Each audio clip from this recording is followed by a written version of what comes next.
सच्चिदानंद रूपाय विश्वोत्पत्त्यादि Hathaway तापत्रय विनाशाय श्री कृष्णाय वयम नुमः। बोलिए दीपनारायण भगवान की जय। तो 21वें अध्याय में देखिए मैत्रेय जी क्या कहते हैं। जब भगवान ने अपनी बात कर्दम जी को कही और भगवान चले गए, मैत्रेय जी कहते हैं कि विदुर जी कर्दम ऋषि से इस प्रकार संभाषण, भगवान के साथ में संभाषण करके इंद्रियों के अंतर्मुख होने पर प्रकट होने वाले श्री हरि सरस्वती नदी से घिरे हुए बिंदुसर तीर्थ से, जहां कर्दम ऋषि तपस्या कर रहे थे, अपने लोक को चले गए। बिंदुसर तीर्थ था, भगवान अपने लोक में चले गए। और क्या कहा है, एक एक शब्द सुनने लायक है कि इंद्रियों के अंतर्मुख होने पर प्रकट होने वाले भगवान प्रकट कब होते हैं? जब इंद्रियां अंतर्मुखी हो जाती है। भागवत कह रहा है कि एवं तमनुभाष्यात भगवान प्रत्यक छजः जगाम बिंदु सरस सरस्वत्या परिस्थितात। अब क्या हुआ? निरीक्षतस्तस्य ययावशेष सिद्धेश्वराभीष्टुत सिद्ध मार्ग आकर्णयन् पत्ररथेन्द्र पक्षेरुच्चारितं स्तोममुदीर्ण श्याम। आहा, भगवान जब गए तो गरुड़ के पंखों से सामवेद के मंत्र निकले। जो भगवान उड़ करके गए बिंदु सरोवर से, कर्दम जी देख रहे हैं। ये कितनी बड़ी घटना है कि किसी ने तपस्या किया और भगवान आए, भगवान फिर वापस भगवान जब जा रहे हैं तो भक्त की आंखों में वो बिंदु सरोवर क्यों बना? जो कर्दम ऋषि की आंखों से अश्रु गिरा, कहते हैं वही बिंदु सरोवर बना। और उनकी आंखों में शब्द नहीं थे, अवाक से थे, भगवान का दर्शन कर रहे थे। भगवान गरुड़ के ऊपर बैठ करके जा रहे थे और जब भगवान जा रहे थे तो सब लोग कर्दम की प्रशंसा कर रहे थे। और उसी समय गरुड़ जी के पंखों से सामवेद की ऋचाएं निकल रही थी और लोग उनको सुन रहे थे। अथ संप्रस्थिते शुक्ले कर्दमो भगवान ऋषि आस्तस्म बिंदु सरासितम कालम प्रतिपालनम। भगवान हरि के जाने पर भगवान कर्दम उनके बताए हुए समय की प्रतीक्षा करने लगे। एक ही दिन की तो बात थी, अगले दिन आने वाले थे। वहीं पर रुके रहे।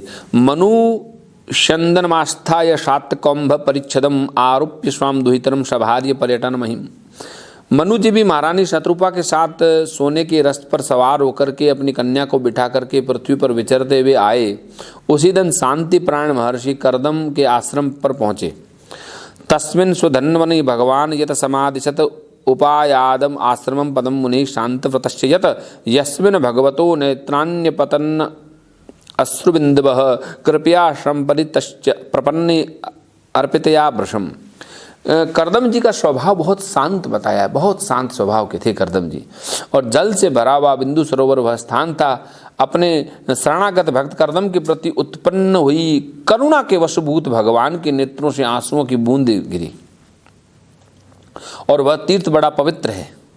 कहते हैं कि यहाँ पे बताया है कि कर्दम जी के आंखों में जब अश्रु थे, प्रेम में बोल नहीं पा रहे थे, तो कर्दम जी के उन नेत्रों को देख करके भगवान की आंखों से भी जो बिंदु निकला, इसलिए वो बिंदु सरोवर कहलाया। भगवान के नेत्रों से भी बिंदु अश्रु गिरा और वो बिंदु सरोवर बन गया। और भगवान के उन आंसुओं में कोई पश्चाताप नहीं है, भगवान के आंसुओं में करुणा है। करुणा की वजह से कर्दम के प्रति उत्पन्न हुई अत्यंत करुणा के वशीभूत है, इसलिए भगवान का नाम है करुणा सागर। अकारण करुणा वरुणालय है और इसका जल कल्याणमय है और अमृत के समान है और महर्षिगण सदा इसका सेवन करते हैं। तद्वे बिंदु सरो नाम सरस्वत्या परिप्लुतम पुण्याय शिवामृत जलम महर्षि गण सेवितम पुण्य द्रुमलता जाले कुजित पुण्य मृग द्विजय सर्वतु फल पुष्पाढ़ वनराजी श्रियान्वितम। उस समय बिंदु सरोवर पवित्र लताओं से गिरा हुआ था। हिरण थे, गायें थी, फल फूल थे और सुंदर वन श्रेणी सी। वन की शोभा अद्भुत थी। मत द्विज गणेर गुष्टम मत भ्रमर विभ्रमम मत बरहीन टाटोपमा हयंतम कोकिलम। झुंड के झुंड मत वाले पक्षी चहक रहे थे। उन्मत्त मयूर पिच्छ फैला फैला कर नट की भांति नृत्य कर रहे थे। कोकिल कुहू कुहू करके एक दूसरे को बुला रहे थे। कदम्ब चंपक शोक कर कंजब कुलासने कुंदार मंदार कूट ज्येष्ठ पोतेरलंकृतम। अपने आश्रम कदम्ब चंपक अशोक करंज बकुल अशन कुंद मंदार कुटज और नए नए आम के वृक्षों से अलंकृत था वह आश्रम। कारंडवे प्लेर हसेर कुरेर कुरेजरल कुकुटे सारसे चक्र वाकेश्च चकोरे वल्गु कुजितम। वहाँ जल काग बत्तख आदि जल पर तैरने वाले पक्षी हंस कुरर जल मुर्ग सारस चकवा चकोर ये सब कलरव कर रहे थे। तथेव हरिणे क्रोड़े स्वादि ग्वय कुंजरे गोपुच्छेर हरिभिर्मणकेर कुलेर नाभिर्भिर्वृतम। हरिण सुअर श्याई नीलगाय हाथी लंगूर सिंह वानर नेवले कस्तूरी मृग आदि पशुओं से वह आश्रम घिरा हुआ था। बोलिए जय श्री कृष्ण। अभी भगवान क्या बोल के गए थे?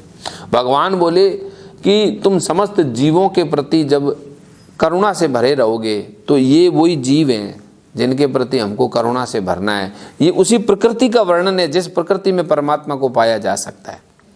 इस प्रकृति को बिना जाने, बिना इस प्रकृति के साथ में अपनी संवेदना को हम सीमेंट और कंकर के लोहे के बने घरों में रह करके परमात्मा से दूर होने के अलावा कुछ नहीं कर सकते।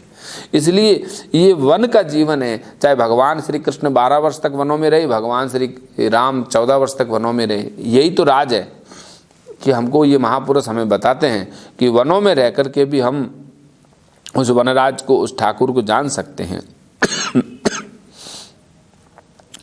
तथेव हरिणे क्रोड़े स्वाविद गय कुंजरे गोपुच्छेर हरि भिर्म अर्के कुले नाभिर्भिर्वृतम प्रविश्य तत तीर्थ वरामिधि राजसात्मज ददर्श मुनिमासीनम तस्मिन हुत हुतासनम। अब देखिए, मुनि तो अग्निहोत्र भी करेंगे, जो अग्निहोत्र नहीं करता फिर क्या फायदा। वहाँ पे मनु ने उत्तम तीर्थों में कन्या के सहित पहुँचा और देखा कि ये तो अग्निहोत्र करके बस उठे ही हैं। अग्निहोत्र जहाँ होता है वहाँ अनावश्यक समस्याएं नहीं आती, जहाँ भी अग्निहोत्र होता है। किसको? अग्निहोत्र करने वाले को नहीं, उस वातावरण को। अग्निहोत्र करने वाला तो उस समस्याओं से ऊपर उठा हुआ है, तभी तो अग्निहोत्र कर पा रहा है। जो व्यक्ति खुद संकटों से घिरा हुआ है वो अग्निहोत्र नहीं कर सकता। अब क्या बताया?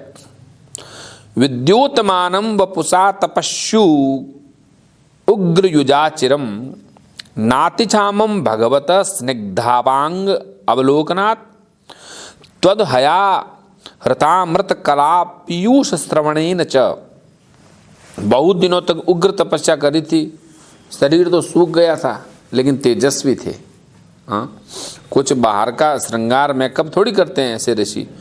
भगवान के दर्शन किए थे और भगवान का नाम उच्चारण किया था, तो कर्णामृत सुमधुर वचनों से इतने दिनों तक तपस्या करने पर भी वे दुर्बल नहीं जान पड़ते थे। जिन आँखों ने भगवान का दर्शन किया, जिन कानों ने भगवान की वाणी को सुना, तो वो शरीर अलग हो गया था, सामान्य शरीर नहीं रह गया था। प्रासुम पद्य पलाश लाक्षम जटिल चीरवाससम उपसंस्कृत्य मलिना यथाहरणम संस्कृतम। संस्कृत शब्द आया, देखिए क्या कि उनका शरीर क्या लंबा था और नेत्र कमल के दल के समान थे, सिर पर जटाएं थी और कमर में चीर वस्त्र था बस। अथो तजमुपायातम नृदेवम प्रणयतम पुरः सपर्या पर्यग्रहात् प्रतिनंद्यानुरूपया। वे कमर में चीर वस्त्र पहने, निकट देखने पर बिना सान पर चढ़ी हुई महामूल्य मणि के समान मलिन जान पड़ते थे। महाराज मनु को अपनी कुटिया में देख करके उन्होंने प्रणाम करते देख के उनको आशीर्वाद दिया, प्रसन्न किया और आतिथ्य रीति से उनका स्वागत सत्कार भी किया। अथो टज मुपायातम नृदेवम प्रणत पुरा सपर्या परह ग्रहात प्रतिनंद्यान रूपया ग्रहितार्णम आसीन संयतम प्रणयन मुनि स्मरन भगवदादेश मिथ्या सलक्षणया गिरा। जब मनु जी उनकी पूजा ग्रहण गए, क्योंकि देखिए अब हालांकि ऋषि बड़ा होता है राजा से, लेकिन आया कौन है? अतिथि देवो भव। तो अतिथि के लिए आसन बिछाया उन्होंने, सेवा शुश्रूषा की। और वैसे तो मधुपर्क देते हैं, कुछ लोग और भी दही और ये भी देते हैं, लेकिन यहाँ पे भगवान की आज्ञा का स्मरण करके उनको पता है कि ये क्यों आए, भगवान ने बता ही दिया था कि परसों कौन आने वाले हैं। कर्दम जी ने भगवान की आज्ञा को स्मरण किया, मधुर वाणी से उनको प्रसन्न किया, इस प्रकार कहा, नूनम चक्रमणम देवशताम संरक्षणायते वधाय चास्ताम यस्तुम हरेर शक्ति ही पालिनी। हे देव, आप भगवान विष्णु की पालन रूप शक्ति है। आपका घूमना फिरना निस्संदेह सज्जनों की रक्षा और दुष्टों के संहार के लिए ही होता है। राजा जो घूमता है इधर उधर, इससे क्या होता है? जहाँ जहाँ राजा आदमी घूमेगा फिरेगा वहाँ का प्रशासन अलर्ट हो जाएगा। राजा अगर अपने कमरे में बैठ के सोचेगा कहीं इधर उधर नहीं जाऊँ, तो प्रशासन अलर्ट नहीं होगा। तो आपके घूमने फिरने से न्याय और राज्य की व्यवस्था उचित होती है। यो